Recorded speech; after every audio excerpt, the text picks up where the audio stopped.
Olá, turminha, tudo bem com vocês? Vamos estudar um pouquinho.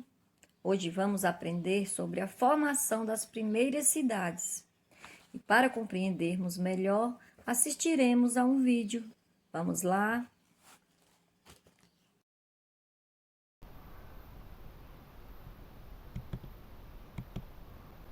Há milhares de anos, o homem tinha um modo de vida nômade, ou seja, sempre estavam mudando de um lugar para o outro. Como eles viviam de caça e de pesca para garantir a sua sobrevivência, o homem primitivo era obrigado a sempre estar em movimento, seguindo manadas, procurando rios, onde pudesse capturar peixes para sua alimentação. Ao longo do tempo, o homem começou a perceber que em alguns lugares as condições eram melhores. No inverno, ele era obrigado a procurar por locais mais fechados, onde ele conseguia se proteger do frio e das tempestades. Alguns lugares ficavam em grutas e outros ele construía cabanas perto das margens dos rios, onde lhe permitia viver ao ar livre. Foi onde ele começou a reconhecer que a vida em grupos lhe permitia sobreviver de um modo mais fácil. Por isso, desde muito cedo, o homem viu a necessidade de relacionar-se com os outros e unir para poder multiplicar a força necessária para a execução de seus trabalhos.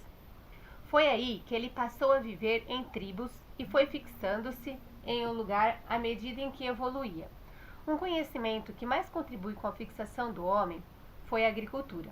E assim ele foi deixando de se deslocar de terra em terra e passou a morar junto dos rios, onde as terras eram mais férteis, deixando assim a vida nômade e passando a viver uma vida mais sedentária, em comunidade, fazendo surgir as primeiras aldeias. Com os avanços técnicos, o aparecimento do comércio, as aldeias foram crescendo e exigindo uma organização. Foi na Mesopotâmia, em uma região fértil entre os rios Tigres e Eufrates, que surgiram as primeiras cidades. Os rios foram muito importantes para a formação das primeiras cidades. As pessoas necessitavam de água para beber e usar na produção de alimentos.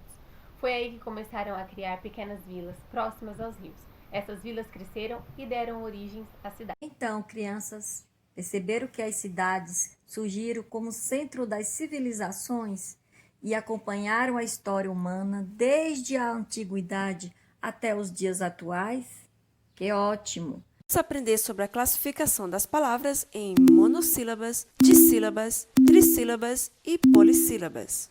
Palavras monossílabas são palavras que têm apenas uma única sílaba. Vamos aos exemplos: mãe, pão, pá, lá, pé. Todas essas palavras têm apenas uma única sílaba, então elas são classificadas como monossílabas. Palavras dissílabas são palavras que têm duas sílabas. Exemplos: casa, mesa, teto, amor, meio. Todas essas palavras, ao fazer a separação silábica, nós temos duas sílabas, então elas são palavras de sílaba.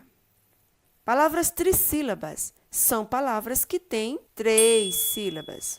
Exemplo: comida, música, escola, amigo. Ao fazer a separação silábica, nós encontramos três sílabas. Então, essas palavras são trissílabas. Palavras polissílabas são palavras que têm quatro ou mais sílabas. Exemplo: borboleta, esperança, recuperação, universidade, relacionamento. A primeira palavra, nós temos, então, uma, duas, três, quatro sílabas. Mas a última palavra, nós temos uma, duas, três, quatro, cinco, seis, sete sílabas. Uma palavra que tem quatro ou mais sílabas, ela é uma polissílaba. Muito bem. Separe as sílabas e classifique. Nós temos, então, as palavras, a separação das sílabas e suas classificações. A palavra indiferença, em sua separação silábica, nós temos aqui, então, uma, duas, três, quatro, cinco sílabas. Ela é uma polissílaba, porque ela tem mais de quatro sílabas. A palavra maçã, em sua separação, fica uma, duas sílabas. Se ela tem duas sílabas, ela é uma dissílaba. A palavra carinho, separando aqui, temos uma, duas, três sílabas. Se tem três sílabas, ela é uma trissílaba. A palavra feio, separando, fica uma, duas sílabas. Ela é uma dissílaba. A palavra pneu, em sua separação, ela tem apenas uma única sílaba. Portanto, ela é uma monossílaba. E a palavra saúde, em sua separação, nós temos uma, duas, três sílabas. Ela é uma trissílaba.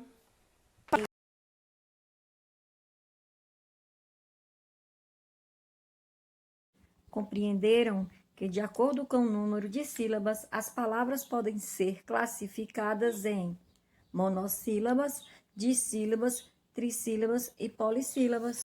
Então, pegue suas atividades impressas e responda às que estiverem relacionadas a nossos temas abordados, que foram a formação das cidades e a classificação de palavras quanto ao número de sílabas. Beijinhos!